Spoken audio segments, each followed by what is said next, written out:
Everyone, Happy New Year. This is an exciting time across campus. It's a time at which tomorrow we start a new semester in which students return to campus and begin their pursuit of a college degree, which at the end of the day is the reason why we're here. We're here to provide opportunities for students to realize the dream of a college education at ETSU, to walk across that stage and receive their degree. Today begins a new page in the evolution of athletics at ETSU. Today begins a process of us building on the solid foundation that has been established for decades by individuals who gave their time, talents, and abilities to this institution. I want to take a moment to talk a little bit about Dave Mullins, someone who has worked for the Tennessee Board of Regents for 44 years. Someone who dedicated his life to students.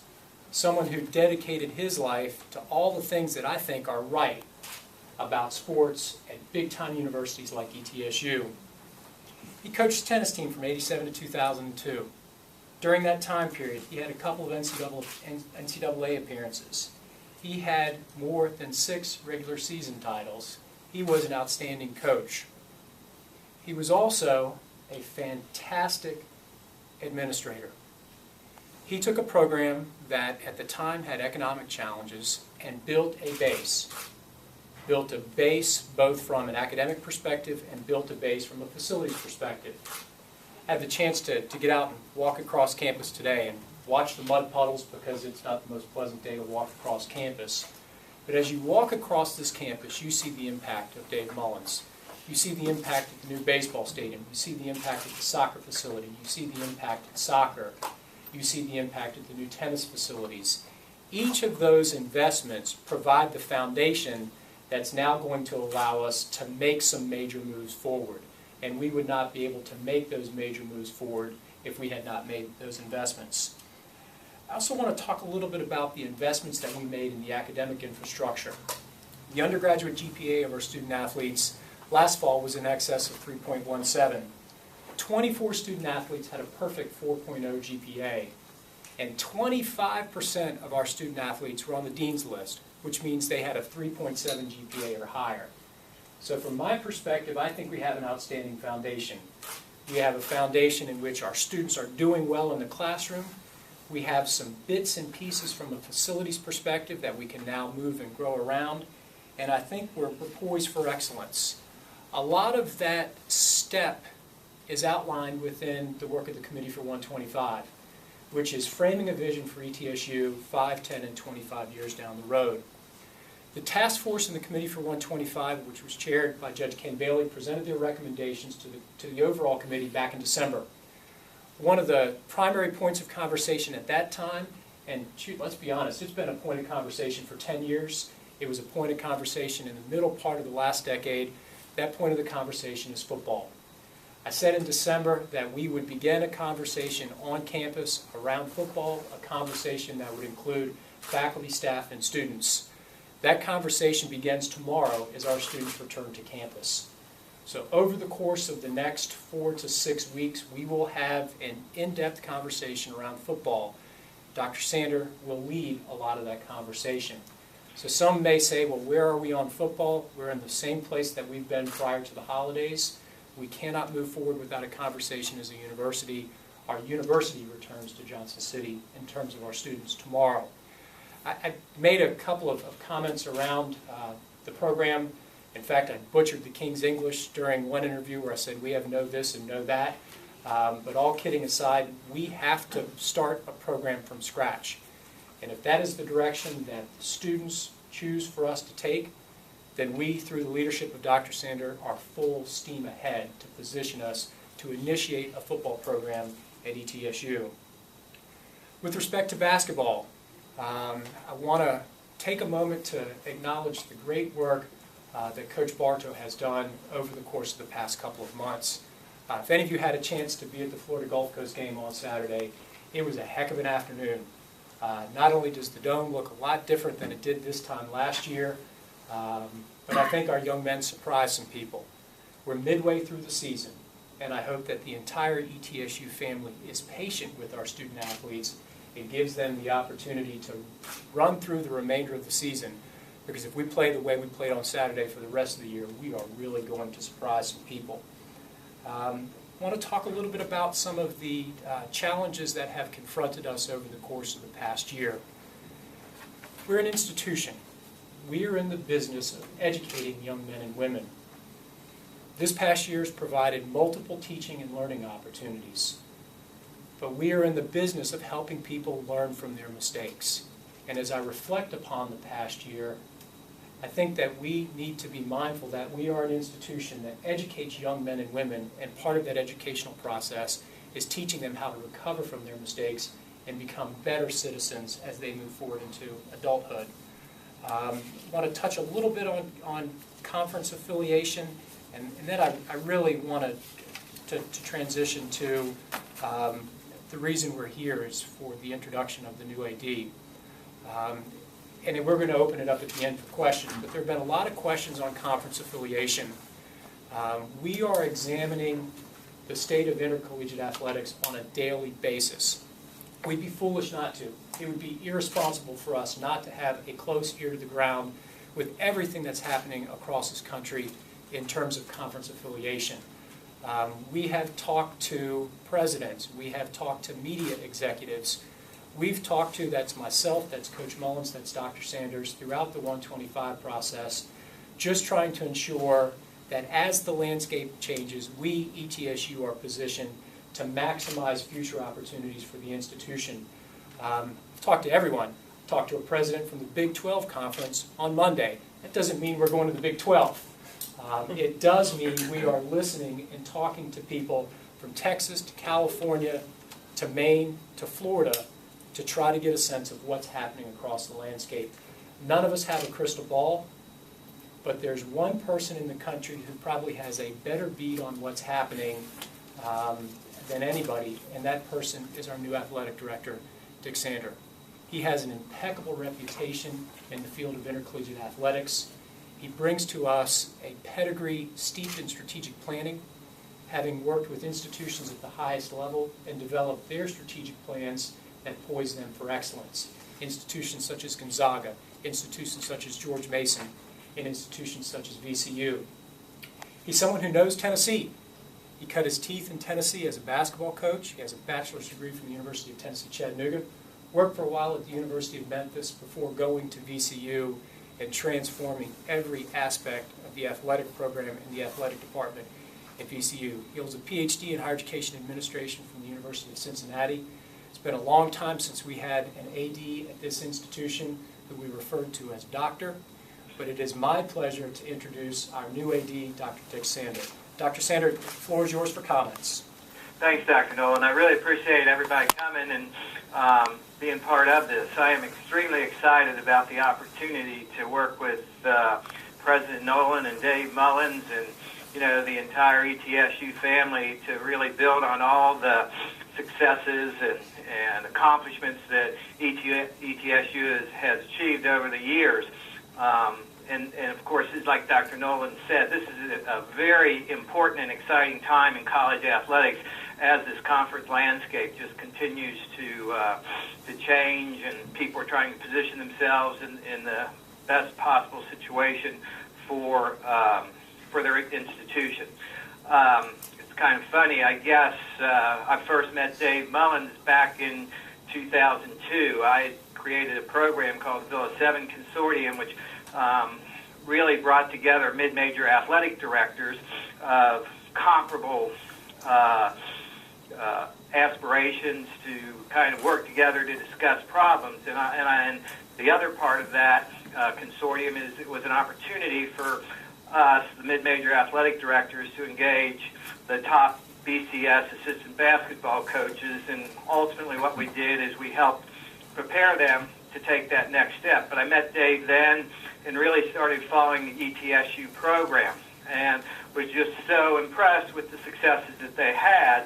And then, I guess time goes by, and this summer Dave actually called me and told me about the Committee 125 and the strategic planning program that was being implemented, and asked me if I would consider coming up and maybe working with him to, look at the future for ETSU athletics. And I guess when I got to Johnson City, and I hadn't been there for a while, I actually played basketball at Old Brooks Gym for Chattanooga way back when. And I was just so impressed with the campus and the facilities and the whole community of how important ETSU is to the whole community and how it's such a center of attention and focus.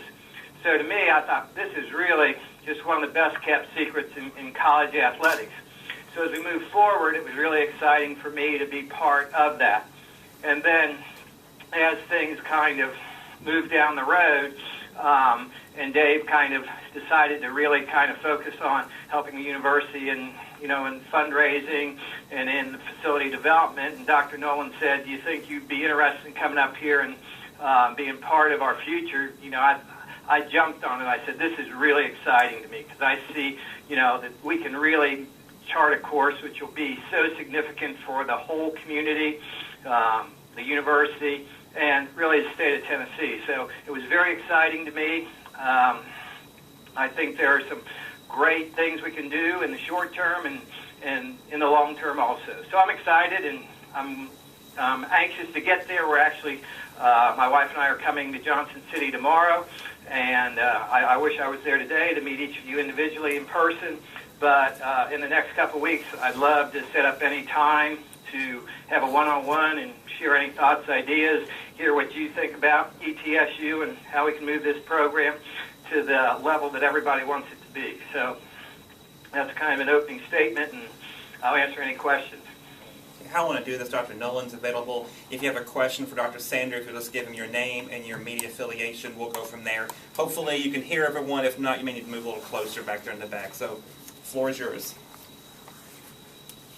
Dr. Sanders, Kelly Hodge with the Johnson City Press. Hi, Kelly. Hello. I'm just curious, your insight that you gained from the Committee for 125 work, what the bulk of your involvement was with that and what you gained from that experience.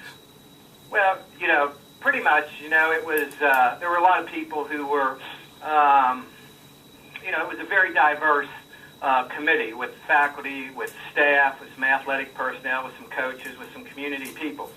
And so I think my major role was just to kind of share some of my experiences and maybe some of my expertise as to how to build a program and some of the things that, I had witnessed when I was at VCU, but also, things that worked, things that didn't work, and just kind of provide a background for all those people so that they would have a really good sense of the environment of college athletics, what it really took to create a national brand. I think, that was really our major goal at VCU, was create a national brand for the university through the success of the athletic department, and I think that's pretty much what ETSU really, that's one of their major goals, and I think that's kind of what I tried to do, to give them some background and some real numbers and the reality of how to do that.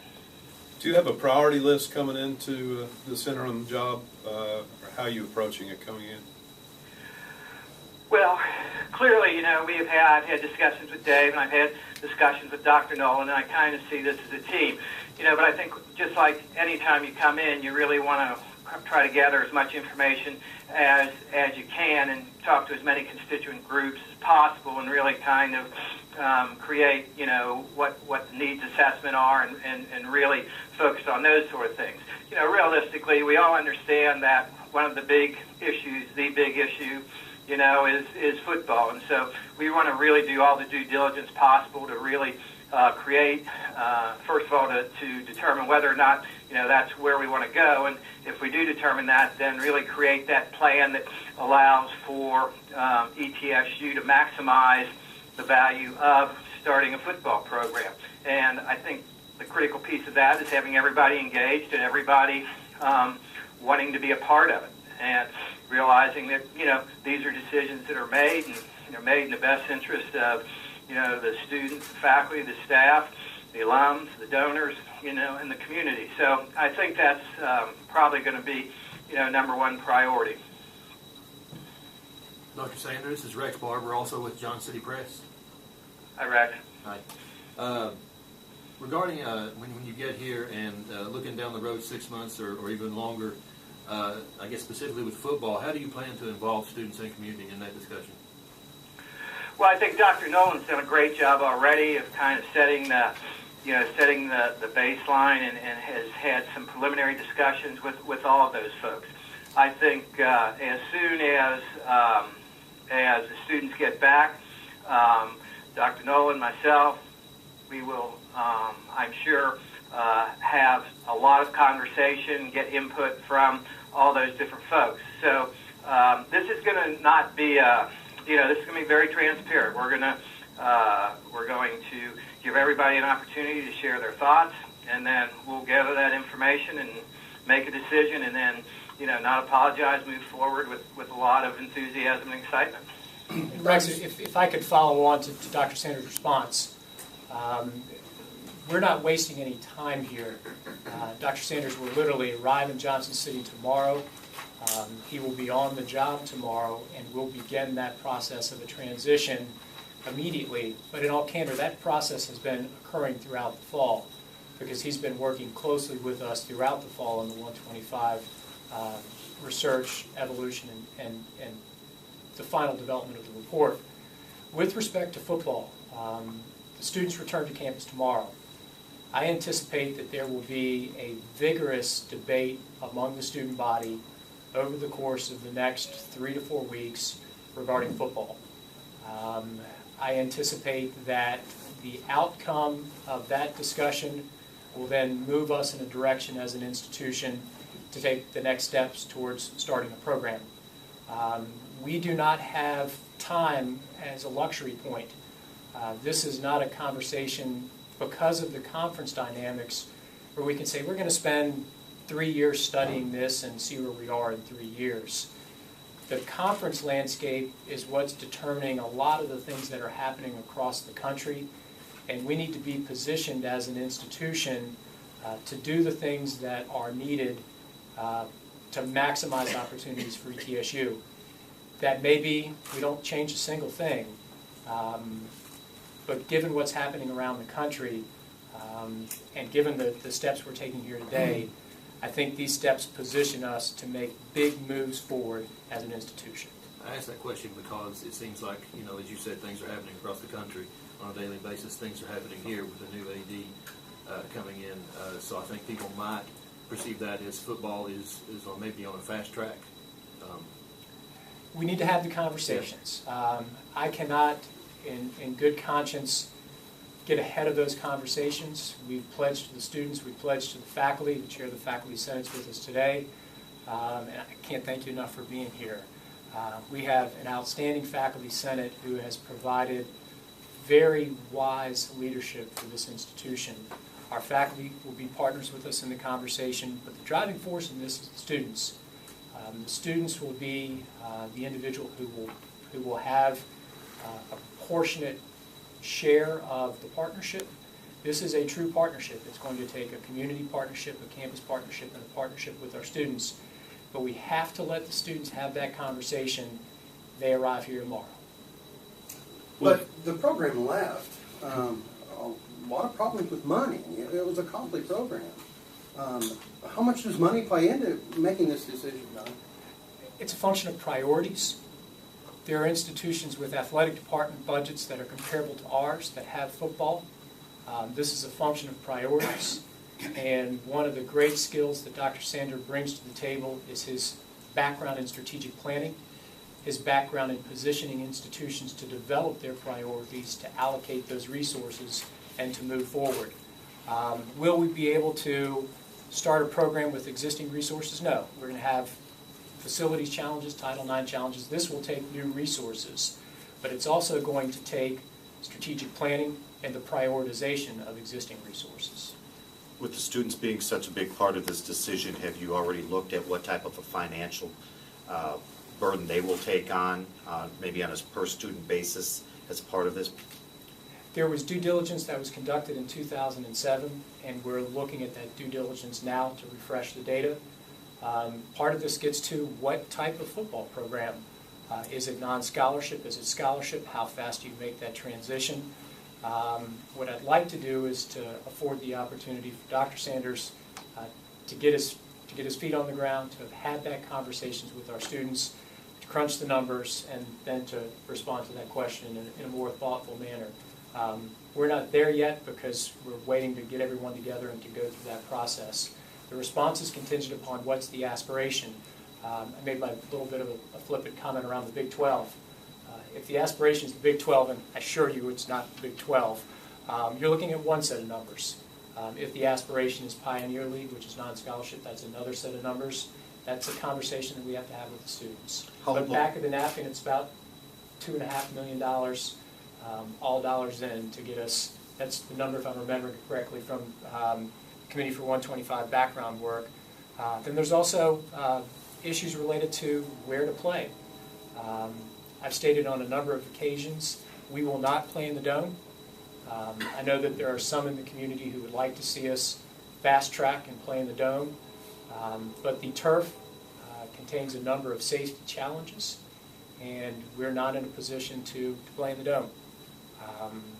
So if we move in the direction that many would like to see us move, and I anticipate that we'll take, we need to look at locations. That could be partnerships with the city. That could be construction of a new facility. The last time we ran the due diligence on a new facility was $18 million. So we're looking at conference affiliation and the football are going to go hand in hand. These two decisions will be simultaneous, or all of it. Well, let me just say, go ahead. you know, we're going to try. I mean, our major objective right now is to be the best member of the Atlantic Sun that we can be. We want to compete and compete for championships in the Atlantic Sun. We want to be the best member that we can possibly be.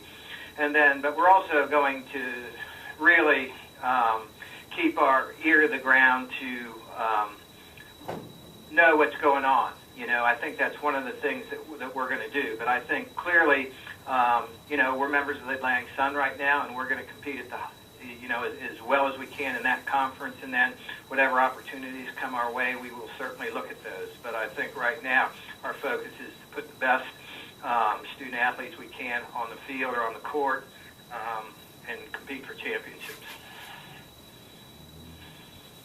I have a question for Dr. Sander. Casey Marler, WJHL here in Johnson City. What's the first step of building a brand that maybe happens long before the nation recognizes that brand? What will we see first when you get to town? Well, I think, you know, one of the important things is you have to have everybody everybody has to buy in to the vision.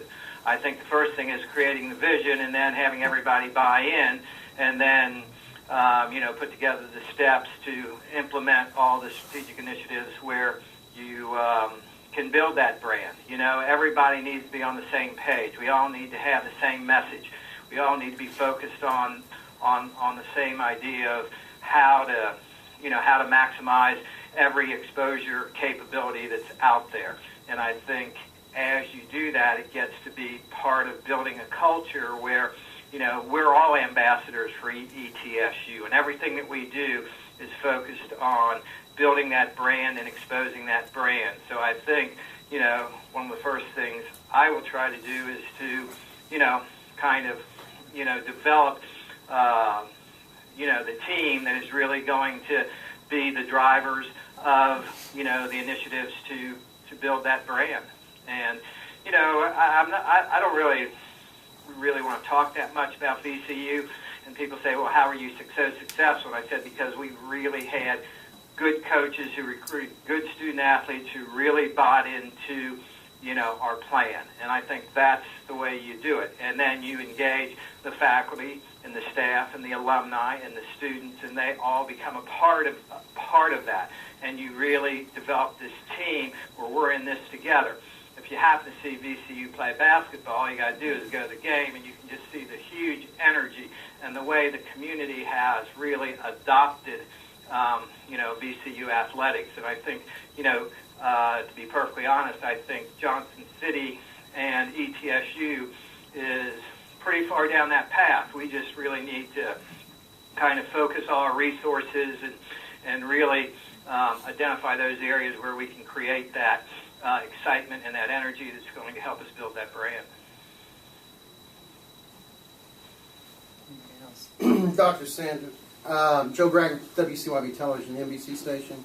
Just a question. Part of your responsibility, no doubt, will be to evaluate coaches once you arrive, looking at those different positions and perhaps making changes? Right.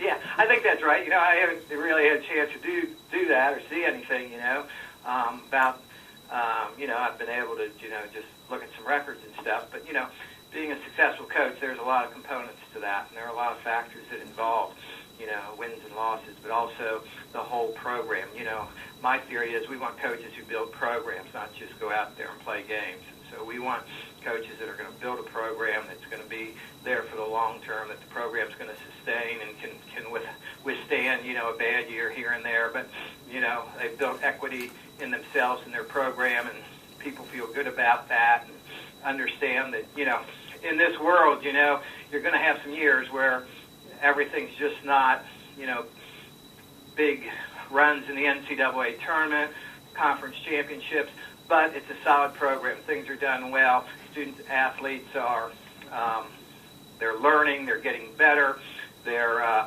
representing the university the way you want to do that. So certainly, yeah, I mean, I've always had great relationships with the coaches, and, you know, I was at VCU so long that, you know, they were all people that I hired, so, you know, that was pretty good. But so I could hire them and knew that they all bought into what we believed in. So, yeah, I mean, I'll come in and evaluate the coaches, and, you know, but, you know, I think that's all part of it. You know, we're going to create expectations, too. It's not like, you know, it's just kind of a, you know, just play a few games. We're going to agree on expectations for each program and each coach, and hopefully the coaches will set expectations for the student athletes, because I think that's how you get things done and that's how you're successful. Dr. Sander, what kind of timetable, we kind of touched on it a little bit, that it's got to happen reasonably fast, but, you know, we're into the second semester of a school year, and if you don't get it done by the school year, you basically lost a year. How quick is quick once you get to town? Well, you know, in my conversations with, you know, Dr. Noland and Dave, I think we plan to have a decision in 4 to 6 weeks, you know, and we're not just going to, you know, we're just not sitting here and waiting. You know, we're doing a lot of background work, looking at different things. You know, I've talked to Old Dominion. You know, Old Dominion may be the most successful recent start, you know, FCS program in the country. I'm very connected with their folks. Did some research with George Mason. They've done some significant studies on football with Charlotte. Know the people at Georgia State. So, you know, we're not just sitting here, you know, idly awaiting by. You know, we've got a lot of thoughts, a lot of ideas of what needs to happen if and when, you know, the football decision is made. So I think we have we're putting together a blueprint so that we can move very quickly. Dr. Sander, Meredith Matchin from WCYB. How do you see the future of basketball here at ETSU, and do you potentially see a new facility, a new arena? Well, let me just say, you know, people ask, you know, how do you win games? You know, well, you win games because you have really, really good coaches and they recruit really good players. But I think realistically, in the world that we live in right now, there clearly is an arms race in facilities, both in higher education and in college athletics. So I think that a new basketball facility that is, you know, is something that we're, you know, 18-year-old young men and young women, you know, would really feel good about playing, of, you know, having a great environment, an exciting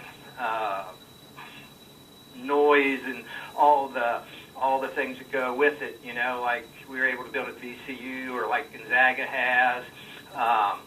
You know, I think that's the reality. We certainly, you know, that's going to be high on the priority list, because one of the things that we've talked a lot about in this conversation is football, but clearly ETSU men's and women's basketball is, you know, the flagship of the athletic program, and we feel that it is very important that those programs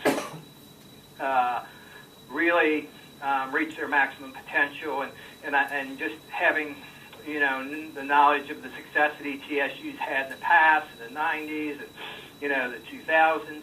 I mean, I think it is very possible for ETSU to have, everything comes together, have a run like VCU or George Mason or Gonzaga. That's very, very real possibility. To have a hugely respected coach in Murray Bartow who knows how to win, who is well respected nationally.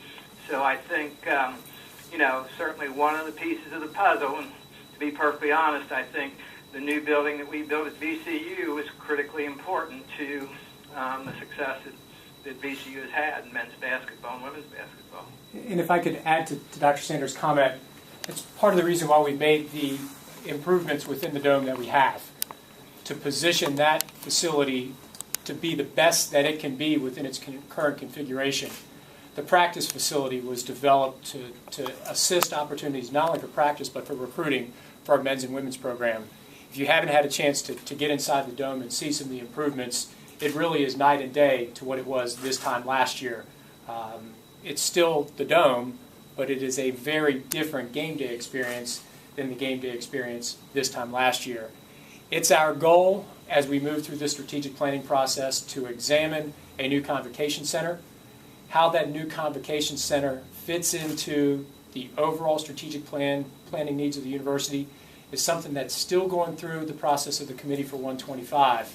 And I want to stress, I don't want to get ahead of ourselves here, because the Committee for 125 is the process through which we as a community of scholars, a community of students, and a community of Johnson City, Kingsport, Bristol, all of East Tennessee are really dreaming where do we want to be in 25 years.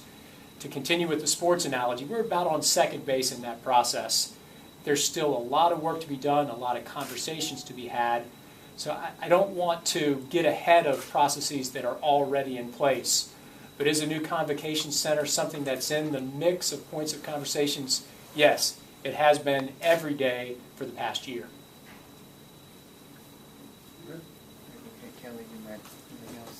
Just curious how long Dr. Sander plans to be with us here.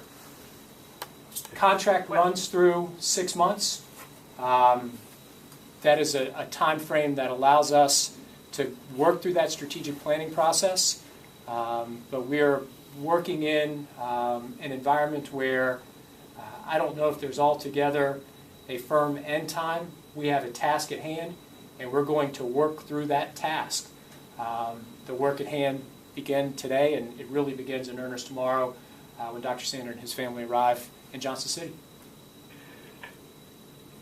Yeah, I mean, my major goal is to really help ETSU to reach the level of excellence that the university deserves in athletics. And I think, like I say, Dave's built a great foundation. He's been a true great administrator and really, really highly respected within, the National Athletic Director network.